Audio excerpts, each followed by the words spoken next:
Koalisi parpol saling menunggu untuk mengumumkan capres-cawapres yang akan diusungnya.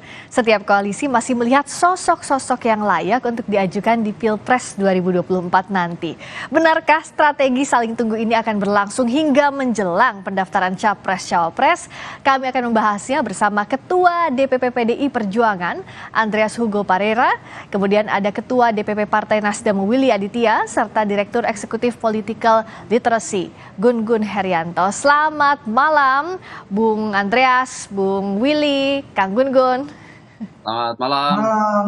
Selamat malam, Priska. Malam. Selamat malam, Andreas, Bung Willy. Yang bicara komunikasi politik, Kang Gun-Gun melihatnya ini kayaknya udah punya kartu masing-masing nih. Capresnya siapa? Tapi untuk mengumumkan secara firmnya tunggu-tungguan ya, Kang Gun-Gun? Iya, ini menurut saya karena 3 pertimbangan, Friska. Pertama, karena penentuan paket capres-cawapres itu tentu banyak hal yang harus dihitung, terutama menyangkut strategi pemenangan. Contoh misalnya apakah cawapres yang akan mendampingi capres itu punya insentif elektoral atau tidak, terutama di daerah-daerah yang menjadi battleground ya. Area yang menentukan dalam pertarungan itu tentu misalnya yang bersuara tebal, meskipun tentu daerah-daerah lain juga akan dihitung. Indonesia sama-sama tahu, kita mengenal satu suara, setiap warga negara punya satu suara, dan itu sama.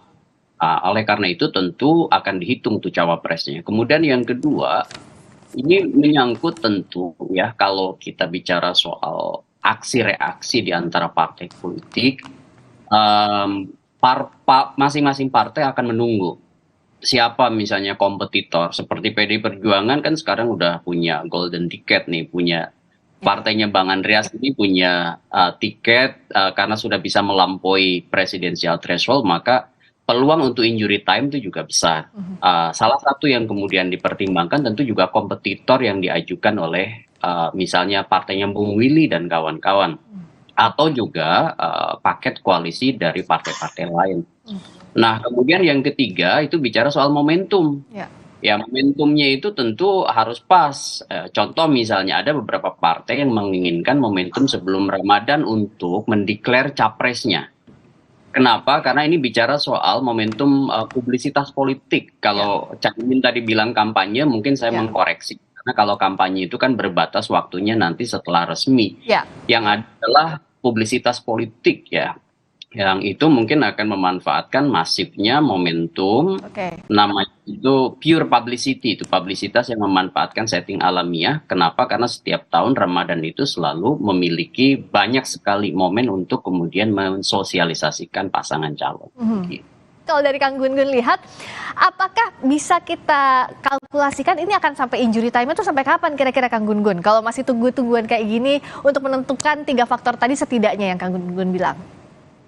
Dugaan saya berdasarkan basis analisis tentu ya, koalisinya Bung Willy dan kawan-kawan yang kemudian sering disebut sebagai koalisi perubahan, kemungkinan akan menggunakan strategi 2 tahap ya.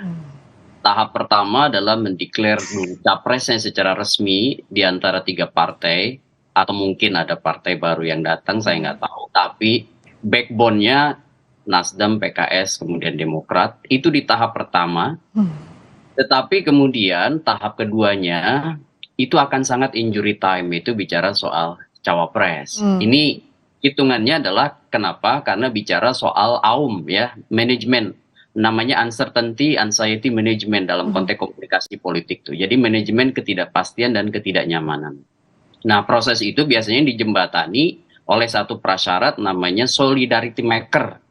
Ada pemimpin yang bisa menjembatani ragam kepentingan nih. Kepentingannya misalnya Nasdem, kepentingannya PKS, kepentingannya Partai Demokrat.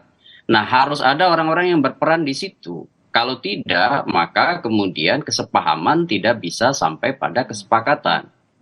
Nah, berbeda halnya dengan posisi partainya Bang Andreas. Kenapa? Karena dibuat lebih simpel mengingat semua berada dalam hak prerogatifnya Bu Mega, gitu. Itu yang membedakannya, sehingga kemudian kalau pencapresan itu paketnya diusung Oktober-November, maka kalau PDI Perjuangan tidak ada masalah sekalipun itu pada saat misalnya menjelang H-1 sekalipun, ya kan? Kenapa?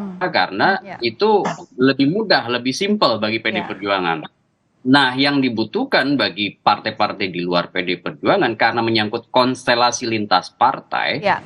maka tadi atau uncertainty anxiety management yang lebih kuat dalam konteks misalnya memunculkan siapa yang menjadi jembatan dan kemudian menyolidkan, meneguhkan sekaligus pada akhirnya sampai pada kesepakatan, itulah yang kemudian menjadi agenda dari Februari sampai kurang lebih bulan Oktober nanti. Ya, menarik untuk menyimak tadi ya, uncertainty, anxiety, management sampai waktu yang masih panjang jelang pemilu nanti. Terima kasih sekali lagi waktunya Bung Andreas Hugo Parera, Ketua DPP PDIP. Terima kasih Bung Willy Aditya, Ketua DPP Nasdem. Terima kasih juga Kang Gun Gun telah bergabung di Sapa Indonesia Malam.